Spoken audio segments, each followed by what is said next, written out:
J'en arrive au dernier point des questions qui peuvent être difficiles et dans le vivre ensemble. Il y a trop d'étrangers. On ne peut pas accueillir toute la misère du monde. Ils sont trop nombreux. Ces réflexions, vous les entendez comme nous, elles sont souvent présentées comme évidentes. Mais on sait que derrière ces phrases, derrière ces réflexions, il y a des peurs, il y a des craintes, il y a peur de l'invasion, de l'appel d'air, peur de perdre, de nous perdre. Alors, là de nouveau, on va regarder très vite quelques chiffres. Le solde migratoire d'un pays, c'est le nombre des entrants moins le nombre des sortants. Une soustraction. En France, le solde migratoire est de 71 000, c'est-à-dire 1,6 pour 1000 en pourcentage. 1,6 pour 1000. Ce solde est parmi les plus faibles des pays de l'Europe, de l'Union européenne. L'Espagne, c'est 14 pour 1000, l'Italie, 10 pour 1000, le Royaume-Uni, 4 pour 1000, la zone euro dans l'ensemble, 5,1 pour 1000, et l'Allemagne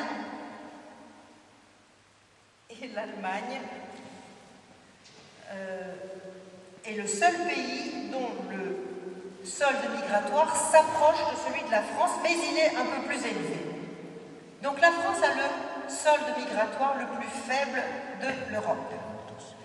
Et pour la France, dans l'histoire récente de la France, il est plus bas qu'il n'était il y a 50 ans.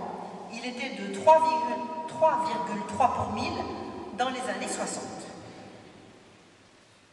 Donc, il nous semble que les grands flux d'immigration, les grands risques d'invasion migratoire pour la France, ça ne soit pas aujourd'hui, mais plutôt hier.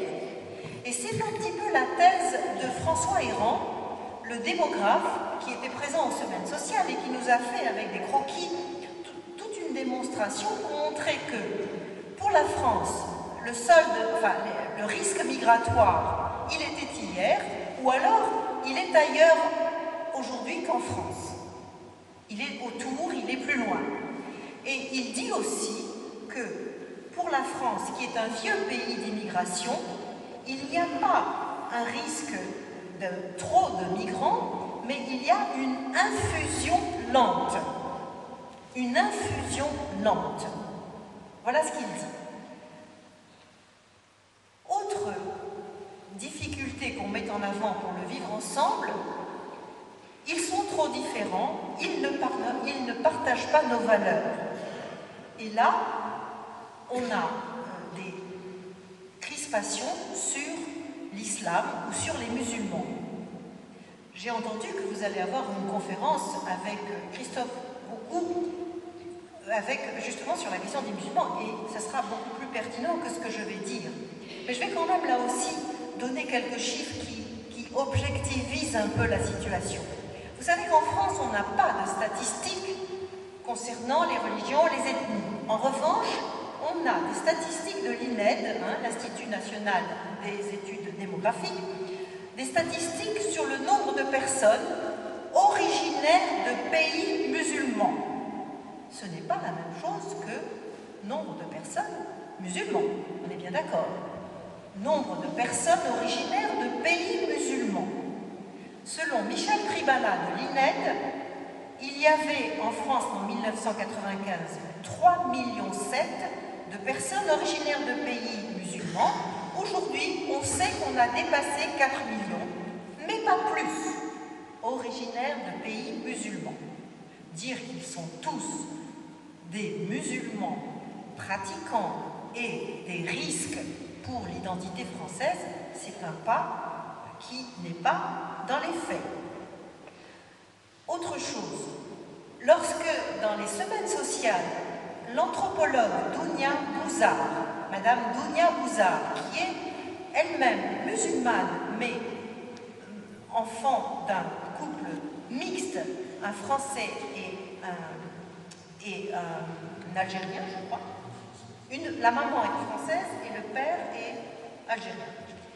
Elle se dit musulmane de croyance, mais elle dit que l'islam qu'une petite fille née en France va adopter, l'islam auquel elle va adhérer, n'a rien à voir avec l'islam de sa propre grand-mère qui était née en Algérie et qui avait pratiqué sa foi, sa croyance en Algérie.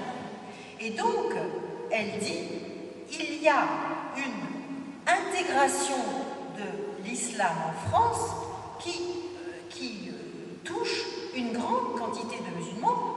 Il y a des musulmans qui deviennent agnostiques, voire athées, qui ne le disent peut-être pas trop dans la communauté d'origine, mais qui le sont. Et pour finir, lorsqu'on lui a fait remarquer qu'elle nous parlait de musulmans modérés, elle nous a dit « Et vous, est-ce que je vais vous appeler chrétien modéré ?» Voilà. Donc, elle voulait montrer que si on s'en tient là aussi à l'évolution, on peut parler et on peut vivre ensemble avec un islam de France qui est un islam intégré, ou de personnes intégrées.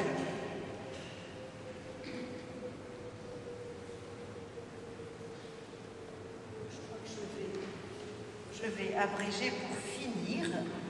Et les vraies questions qui se posent aujourd'hui à nous dans le vivre ensemble, ce ne sont donc pas tellement celles d'une immigration subie ou d'une immigration invasive, enfin qui va nous submerger en nombre, mais beaucoup plus le fait d'une immigration probablement mal préparée et donc mal intégrée, où là, l'histoire de ces 30 dernières années dont j'ai parlé montre que probablement nos sociétés et nos gouvernements n'ont pas pris au bon moment les bonnes mesures, n'ont pas su créer, inventer les bonnes mesures.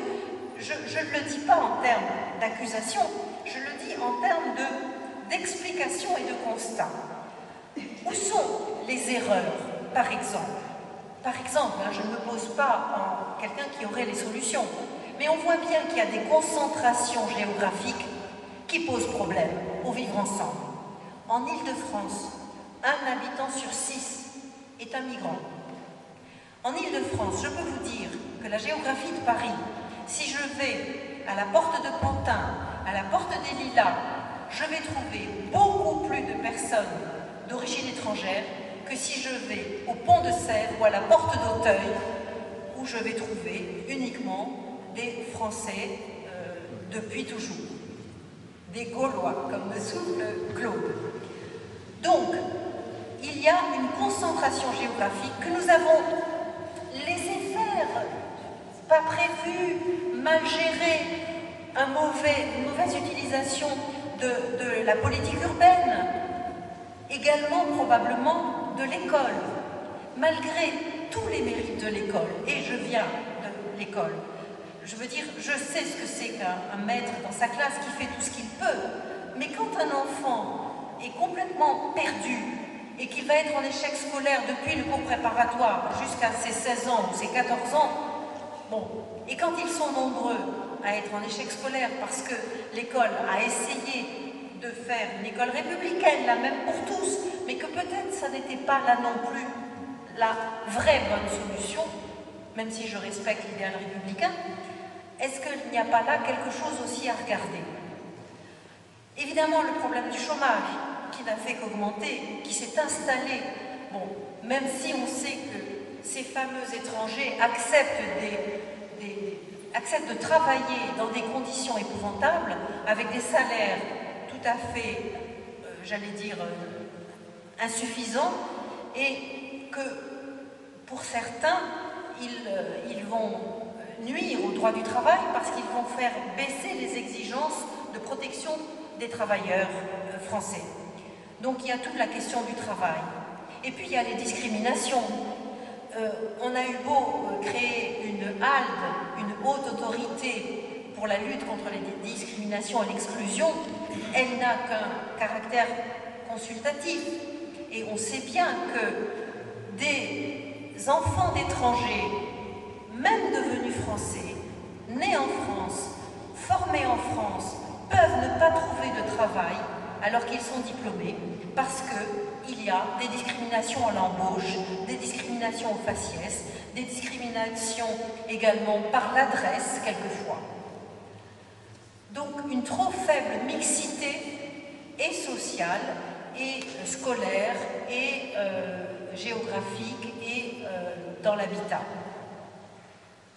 Donc, la question peut-être, et c'est ce qui ressortait aussi des experts des semaines sociales, la question la plus importante n'est pas celle de notre identité nationale, qui n'est pas vraiment menacée, puisque, en fait, ces personnes-là s'intègrent culturellement, deviennent françaises, prennent la manière de vivre française et respectent les lois, mais une gestion de cette mixité sociale, une gestion de ces pannes des possibilités d'intégration.